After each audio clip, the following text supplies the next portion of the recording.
예, 법률 이슈에 대해서 최대한 쉽게 설명을 해드리고 조금만 어려워지는 것 같으면 제가 태클을 거는 친절한 변호사들 시간입니다. 오늘 두 분과 함께 하는데요. 법무법인 콤파스의 이필우 변호사, 리인터내셔널 특허법률사무소의 이소연 변호사와 함께 하겠습니다. 어서 오십시오.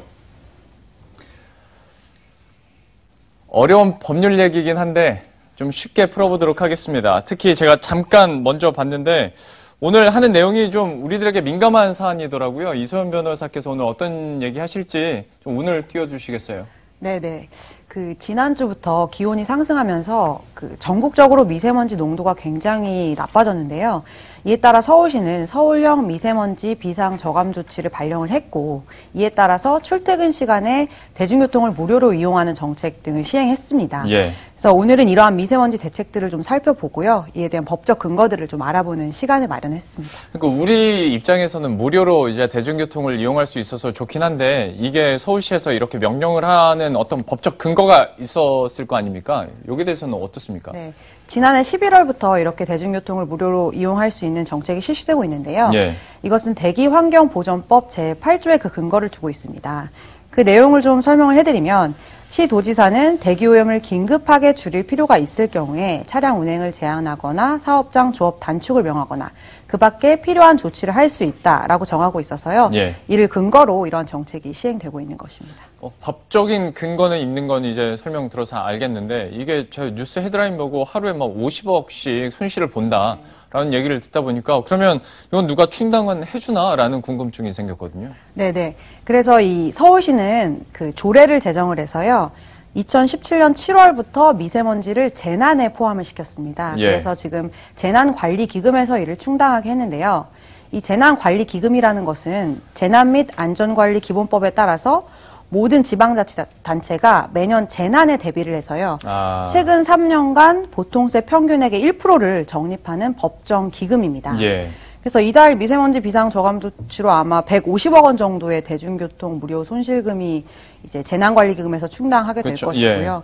그래서 지금 일각에서는 이 재난관리기금에서 이 대중교통 무료 손실금을 사용하는 게 적절하냐라는 찬반 논란도 조금 있는 상황입니다. 요즘 미세먼지가 재난 수준인 거는 공감은 하는데 진짜로 이런 재난관리금을 여기에 쓰는 게 맞느냐 에서는 좀 갑론을박이 충분히 있을 수 있을 것 같습니다. 그리고 여기에 조금 더 기름을 부었던 것이 차량 이부제 의무화에 대해서 이제 아무래도 이거는 약간 반발심이 생길 수도 있겠다 싶기도 하면서도 또 평창 동계올림픽 앞두고 있는 만큼 박원순 시장이 얘기를 했단 말이죠. 이것은 좀 법적으로 봤을 때 어떻습니까? 결론부터 말씀드리면 현행법상 서울시장이 차량 이부제를 의무화시키는 것은 불가능합니다. 네. 그것은 권고만 가능한 상황이고요. 예. 대기환경보전법상의 미세먼지 저감 조치가 규정돼 있기는 하지만 구체적으로 어떻게 한다라는 규정이 존재하지는 않습니다. 네. 따라서 차량 이부제를 강제로 취할 수 있는 근거는 없다는 것입니다. 그런데 전혀 가능성이 없는데 서울시장이 공식적으로 얘기했을 리는 없고 하다 보니까 우리들은 계속 궁금증이 생기거든요. 이 사안에 대해서 그러면 변호사님께서는 어떻게 보고 계신 거예요? 차량 이부제를 의무적으로 실시한다는 것은 결국 차량을 사용하지 못하는 시민의 불편과 예. 미세먼지로 발생하는 시민의 건강을 비교 형량할 필요가 있는데요. 과거에 따라서 이 시민들의 기본권을 침해하는 것은 법률로서만 가능하다고 볼 수 있습니다. 네. 과거에 월드컵 기간 동안에 특별법을 제정해서 차량 이부제를 실시한 적이 있기는 합니다. 따라서 미세먼지 긴급대책으로 차량 이부제를 실시할 필요가 있다면 이에 대해서 법률로서 규정을 해야 하는데요. 예. 문제는 바로 기본권 제한을 법률로서 해야 된다는 측면과 월드컵 기간에는 특별한 기간 동안에 제한을 했다는 것인데 미세먼지의 경우에는 바로 전날 경보를 발령하기 때문에 다음 날 차량이 제한된다는 것에 대한 예측 가능성이 상당히 떨어집니다. 그러겠죠. 바로 이런 예측 가능성이 없다는 점에 있어서 국민의 기본권을 침해할 가능성이 굉장히 높다고 보여지는 부분입니다. 서울시에서 이런 차량 이부제랄지 아니면 저감 대책의 일환으로 대중교통을 무료로 하는 과정에서 참 여러 가지 목소리가 나왔는데 이게 실제적인 효과가 있을 것인지에 대해서도 참 갑론을박이 많았습니다. 때문에 무료로 탑승해 주는 게 좀 무의미하다라는 얘기도 나오더라고요. 여기에 대해서는 어떻게 보십니까? 네, 저는 이게 과연 미세먼지를 해결하기 위한 효과적인 해결책인가 좀 의문이 있고요. 예. 전문가들도 고농도 미세먼지 경우에 이 다양한 원인이 있기 때문에 실제 그 근본 원인을 찾아서 해결해야 된다는 의견도 있고요. 그리고 현재도 아시다시피 서울 시내에 버스와 지하철이 굉장히 혼잡도가 높잖아요. 네.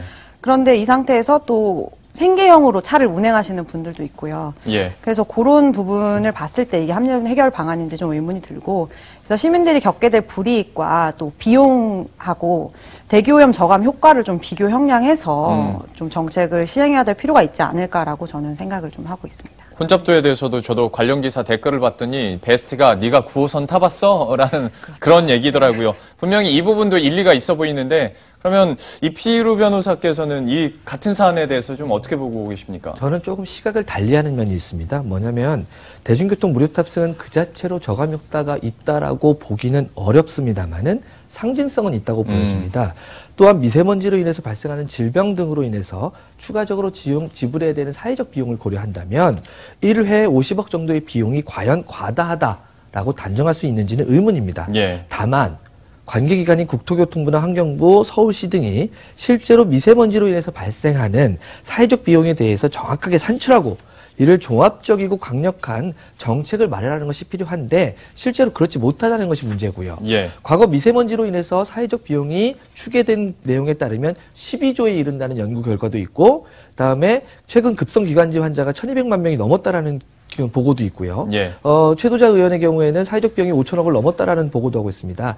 그렇다면 단순히 대중교통을 무료 탑승하겠다라고 머물 것이 아니라 미세먼지 저감 대책에 대해서 좀 더 과감하고 구체적인 정책을 좀 정부와 시도지사가 연합해서 좀 마련할 것이 필요하다고 보여집니다. 그러니까 어떤 상징성에서는 의미가 있다라고 얘기를 해주셨고 또 약간 지금까지 나온 정부 대책과 관련해서는 아쉬운 부분에 대해서도 말미에 얘기를 해주셨어요. 조금 더 적극적이고 좀 세세하게 대책을 세울 필요도 있다라고 얘기를 했는데 현재 이런 저감, 비상 저감 조치에 대한 후속 대책 나온 것들은 어떤 게 있습니까?